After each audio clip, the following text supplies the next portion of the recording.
জীবনে প্রথমবার মোমো তৈরি করলাম। হ্যালো বন্ধুরা, তো আমার আজ নতুন ব্লগে ওয়েলকাম এবং জানাচ্ছি গুড মর্নিং সবাইকে। আর আজকে হচ্ছে শুক্রবার, আর আমি বানিয়েছি বৃহস্পতিবারের রাত্রে মোমো বানিয়েছি। তা ঘরে আমার যতটুকু ছিল পদ্ধতি আমি সেগুলো দিয়েই তৈরি করেছি। রেশনের ময়দা ছিল আর মাংস তো আনা ছিল।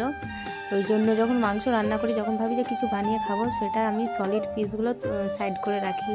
আর এখানে মটর কুচি, এই মটরশুঁটি, আদা, রসুন, লঙ্কা এ কটাই ছিল। আর ছিল সয়া সস, ওটা দেখানো যায়নি, ভুলে গেছিলাম আর কি।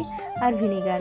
আমি কিন্তু একদম সব কিছু পদ্ধতি আমার ঘরেই ছিল, একটু কিনারি এগুলো দিয়ে আমি তৈরি করলাম। আর ময়দাটা মাখিয়ে নিয়েছি, আর এখানে সব কিছু রেডি করে নিয়েছি।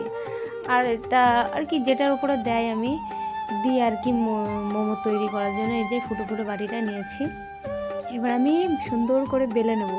মানে বুঝতে পারছো, জীবনে প্রথম অভিজ্ঞতা, তো সব কিছু চেষ্টা করা অনেকই ভালো, সেটা সবাই জানো।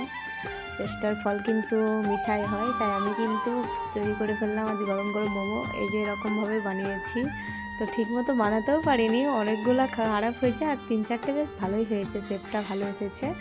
এবার আমি এই যে ফুটো ফুটো বাটিটার মধ্যে বসে দিয়েছিলাম। কমসে কম আমি 25 থেকে 30 মিনিট পর্যন্ত ভাপিয়েছি। আর এই যে কন্ট্রোলের ময়দা, আর কি কন্ট্রোল বলি আমরা, রেশন যেটা আর কি বলে তোমরা সবাই, তার জন্য লাল লাল হয়ে গেছে।